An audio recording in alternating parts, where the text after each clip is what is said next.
আসসালামু আলাইকুম প্রিয় দর্শক। সামাজিক যোগাযোগ মাধ্যম ফেসবুকের এই মুহূর্তের যে নিউজ ফিড, সেই নিউজ ফিডে যে নিউজগুলো আলোচিত সমালোচিত তার ভিতরে কয়েকটি নিউজ আপনাদের সামনে উঠাচ্ছি। কমেন্টস, পাল্টা কমেন্টস যেগুলো খুবই খুবই ভাইরাল। সেই নিউজটির মধ্যে প্রথম যে নিউজটি আমরা চোখে পড়ছে সেটা হচ্ছে রাজধানীর সোহরাওয়ার্দী উদ্যান এলাকার অবৈধ স্থাপনা উচ্ছেদ অভিযান চলছে। যেহেতু সাম্যকে হত্যা করা হয়েছে সোহরাওয়ার্দী উদ্যানের এখানে, সেই জন্য সেইখানের প্রশাসন আজকে সেইখানে যত অবৈধ স্থাপনা আছে সেটা উচ্ছেদ করেছে। তবে সামাজিক যোগাযোগ মাধ্যমের যেই ভিডিওগুলো ভাইরাল হয়েছে, এখানে অনেক অনেক নিম্ন মধ্যবিত্ত লোকগুলো ব্যবসা বাণিজ্য করতো, তাদের অনেক ক্ষয়ক্ষতি হয়েছে, তাদের অনেক আকুতি আমরা দেখেছি। তবে এক্ষেত্রে রহিম নামে একজন কমেন্টস করেছে সরকারের এই ধরনের যে কোনো উচ্ছেদের ক্ষেত্রে অবশ্যই তাদেরকে অন্তত একবার, এবং যখন উচ্ছেদ করবে সেই দিন অন্তত 5-6 ঘন্টা সময় দেওয়া দরকার। ব্যক্তিগতভাবে আমি এটাকে যথেষ্ট সমর্থন করি, যে হ্যাঁ, আমি বিশ্বাস করি যে এরকম কিছু একটা করা দরকার ছিল। এর ভিতরে যথেষ্ট স্যাড রিয়েক্ট, বিশেষ করে ওই যে তাদের কান্নাকাটি, এগুলোর জন্য স্যাড রিয়েক্ট। আরেকটি নিউজ, এটি যথেষ্ট রিয়েক্ট হয়েছে, যথেষ্ট বাজে কমেন্টস পড়েছে। নীল দলের শিক্ষক ও ছাত্রলীগের বিরুদ্ধে কোনো প্রকার পদক্ষেপ নেয়নি ঢাকা বিশ্ববিদ্যালয় কর্তৃপক্ষ। এখানে যথেষ্ট হাহা রিয়েক্ট পড়েছে, যথেষ্ট নেগেটিভ কমেন্টস পড়েছে। এর ভিতরে বিষয়টি নিয়ে বলেছে যে জগন্নাথ বিশ্ববিদ্যালয়ে যে ছাত্রছাত্রীর যে আন্দোলন চলছে, 3 দফা আন্দোলন তারা কার্যকর করছে, সেই বিষয়ে কথাটি বলেছে যে অভিযোগ জানিয়েছে নীল দলের শিক্ষক ও ছাত্রলীগের বিরুদ্ধে কোনো পদক্ষেপ নেই ঢাকা বিশ্ববিদ্যালয় কর্তৃপক্ষ। এই কথাটি বলেছে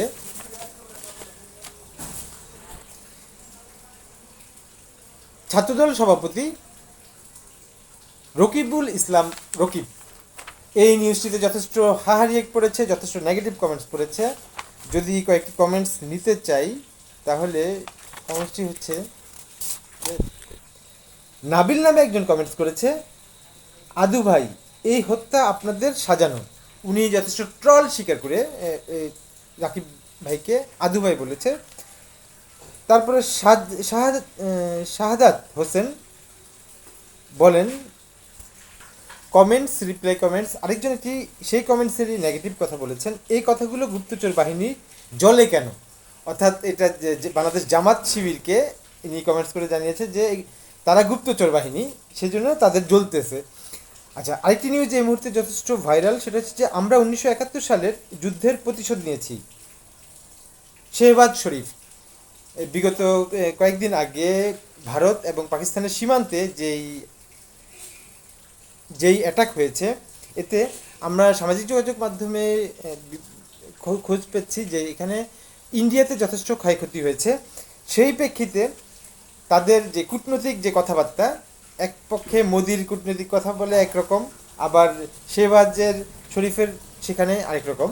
তো সেখানেই কমেন্টস করেছে আমরা 1971 সালের যুদ্ধের প্রতিশোধ নিয়েছি, অর্থাৎ যে অ্যাটাকটি করেছে ভারত, পাকিস্তান এবং বাংলাদেশের যে যুদ্ধ, ভারতের সকল গণমিডিয়া, ভারতের টুইটার, ফেসবুকে নরেন্দ্র মোদীকে বলে যে 1971টা ভারত এবং পাকিস্তানের যুদ্ধ। সেই প্রেক্ষিতে তিনি বলেছেন যে আমরা 1971 সালের যুদ্ধের প্রতিশোধ নিয়েছি। শেহবাজ শরীফ, এই নিউজটি যথেষ্ট ট্রল শিকার হয়েছে, যথেষ্ট নেগেটিভ কমেন্টস পড়েছে।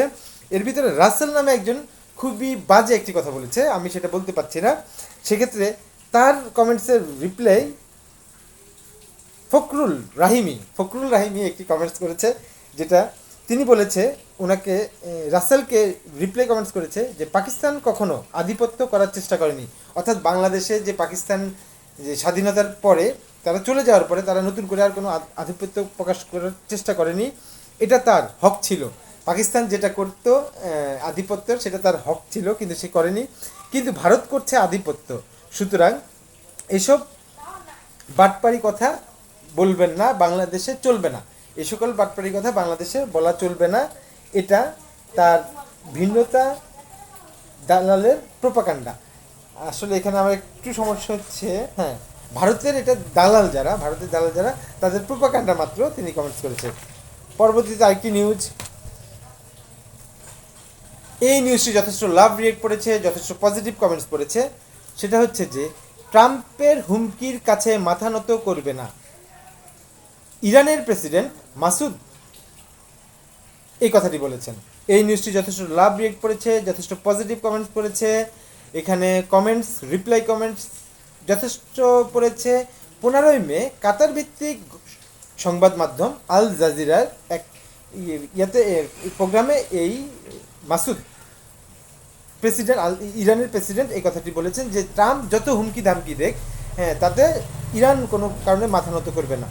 এখানে মাসুম নামে একজন কমেন্টস করেছে, একজন মুসলমানের হারানোর কিছু নেই, সুতরাং তিনি ইরানের প্রেসিডেন্ট সত্য কথা বলেছেন, এরকম সাপোর্ট করেছে। মিজান নামে একজন করেছে, এটাই মুসলিমের পাওয়ার, মুসলিম মানুষ যারা আছি আমরা, তাদের পাওয়ারই এটা। তো প্রিয় দর্শক, আপাতত এই পর্যন্ত ছিল নিউজ আপডেট। আসসালামু আলাইকুম।